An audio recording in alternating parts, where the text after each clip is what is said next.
नमस्कार मंडळी, मी आहे मयुरी आणि झणझणीत किचनमध्ये तुमचं स्वागत आहे। आज आपण बनवणार आहोत पनीर मसाला। खूप छान क्रीमी आणि टेस्टी हा पनीर मी घरी बनवला आहे। कांदा, टोमॅटो, कढीपत्ता आणि मिरची। चला तर मग सुरू करूया। थोडं जिरं, मोहरी, लसूण, कढीपत्ता आणि मिरची आणि लगेच त्याच्यामध्ये चिरलेला कांदा टाकायचा आहे। ते छान परतून झालं, गोल्डन झालं की मग त्याच्यामध्ये टोमॅटो ॲड करायचा आहे। टोमॅटो पण छान मिक्स करून घ्यायचं। खरं तर आधी मला पनीर बुर्जी बनवायची होती, नंतर आमच्या आहोनी सांगितलं नाही पनीर मसाला खायचा आहे। मग आता काय करणार, ते सगळं मी काढून घेतलं एका भांड्यामध्ये आणि थोडंसं लसूण आणि अद्रक ॲड करून मस्त ते पण थोडं फ्राय करून घेतलं। लगेचच त्याच तेलामध्ये शिमला मिरची शॅलो फ्राय करून घेतली।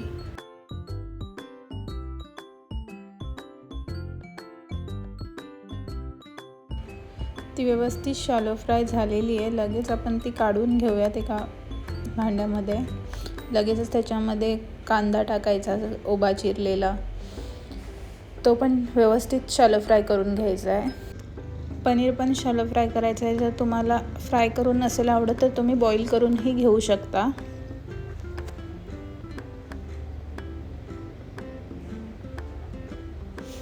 लगेचच आपण याचं वाटण करून घ्यायचं आहे।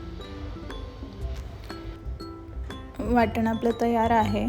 लगेचच कढईमध्ये बटर टाकून त्याच्यामध्ये जे आपण वाटण रेडी केलेलं आहे ते टाकायचं आहे। व्यवस्थित परतवून घ्यायचं आहे आणि उरलेलं जे भांड्यामध्ये वाटण आहे त्याच्यामध्ये थोडं पाणी टाकून ते पण मिक्स करायचं आहे। ते व्यवस्थित शिजवून घ्यायचं आहे।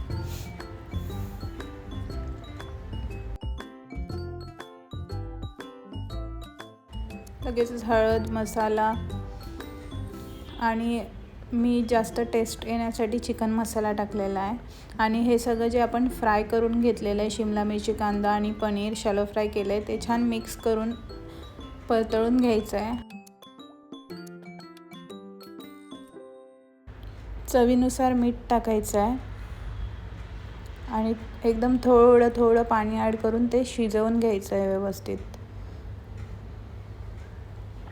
भाजी आपली शिजवून झालेली आहे। तुम्हाला जर अजून थिक पाहिजे असेल तर तुम्ही अजून थोडा वेळ फास्ट गॅस करून ते परतवून घेऊ शकता। लगेचच त्याच्यामध्ये आपण फ्रेश क्रीम किंवा दुधावरची आपली साय असते ती ॲड करून मस्त मिक्स करून घ्यायचं आहे। अशा प्रकारे आपला पनीर मसाला तयार आहे। रेसिपी आवडली असेल तर नक्की सबस्क्राईब करा, लाईक करा आणि तुमच्या मित्रमैत्रिणींसोबत शेअर करा। Thank you, bye.